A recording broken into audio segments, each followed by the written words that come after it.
প্রিয় শিক্ষার্থী বন্ধুরা, আশা করি সবাই ভালো আছো। চলে আসলাম তোমাদের সামনে টাইপ 2 এর 5 নম্বর অঙ্কটা সমাধান নিয়ে। দেখো এখানে বলা হয়েছে যে g of x is equals to px cube plus qx square plus rx plus s এই বহুপদীর সহগগুলো যদি পূর্ণ সংখ্যা হয়, মানে p q r s এগুলো সবগুলো হচ্ছে পূর্ণ সংখ্যা এবং p আর s এটা কিন্তু আর যাই হোক শূন্য না, ঠিক আছে।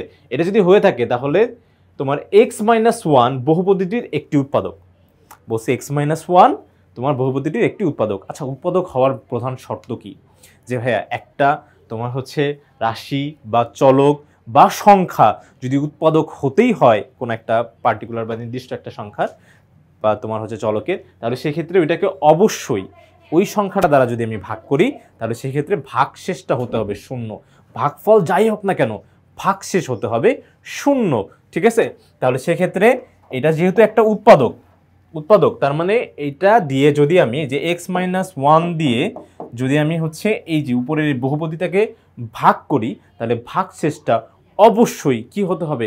শূন্য হতে হবে। তাহলে ভাগশেষ শূন্য, তাহলে আমার ভাগশেষ বের করার আমরা যেই তোমার হচ্ছে ফর্মুলা জানি ভাগশেষ উপপাদ্য থেকে, সেটা হচ্ছে কি যে আমাদের ভাজকটা ইজ ইকুয়ালস টু 0 ধরে নিব আমরা। তাহলে এটা ধরো আমরা 0 ধরে নিলাম, তাহলে x এর যেই মানটা পাবো এই মানটা আমি এখন এই ফাংশনে বসাই দিব, ঠিক আছে। এই মানটা আমি জাস্ট ফাংশনে বসাই দিব। ওকে, তাহলে ফাংশনে যদি আমি মানটা বসাই দেই তাহলে আমার এখানে যে ব্যাপারটা দাঁড়ায় এটা হচ্ছে এটা এই পাশে চলে যাক, 1 কে রেখেই চলে গেছে।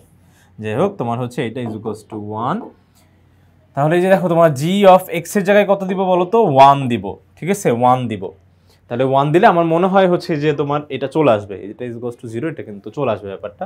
তাহলে 1 দিয়ে দাও। তাহলে দেখো এখানে 1 বসায় আমি হচ্ছে খুব বেশি সময় নষ্ট করব না, কারণ হচ্ছে দেখো 1 বসানোটা যা না বসানো তাই। কারণ কেন? 1 এর পাওয়ার তুমি যাই দাও না কেন 1 তো 1ই থাকে। যে ভাইয়া পাওয়ারটা যাই দাও না কেন তোমার হচ্ছে 1ই থাকবে। তাহলে এখানে কিন্তু এই যে দেখো এখানে তোমার হচ্ছে p থাকবে, শুধু q থাকবে, তারপরে শুধু r থাকবে, আর হচ্ছে প্লাস s থাকবে। তাহলে এইটাই আমার কি আসলো বলো তো? ভাগ শেষ। কিন্তু যেহেতু এটা উৎপাদক দিয়ে ভাগ দিছি তাহলে ভাগশেষ কত আসার কথা ছিল? শূন্য। ভাগশেষটা কত আসার কথা ছিল? অবশ্যই শূন্য। উৎপাদক দিয়ে ভাগ দিলেই ভাগশেষ শূন্য, ঠিক আছে।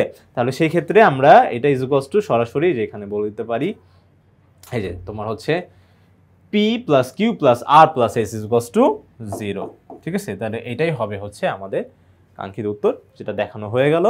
আশা করি বন্ধুরা তোমরা সম্পূর্ণ বিষয়টা সুন্দরভাবে ভালোভাবে স্পষ্টভাবে বুঝতে পেরেছো। পরবর্তী ভিডিও দেখার জন্য আমন্ত্রণ জানিয়ে আজকে এখানে শেষ করছি। ধন্যবাদ সবাইকে। আসসালামু আলাইকুম।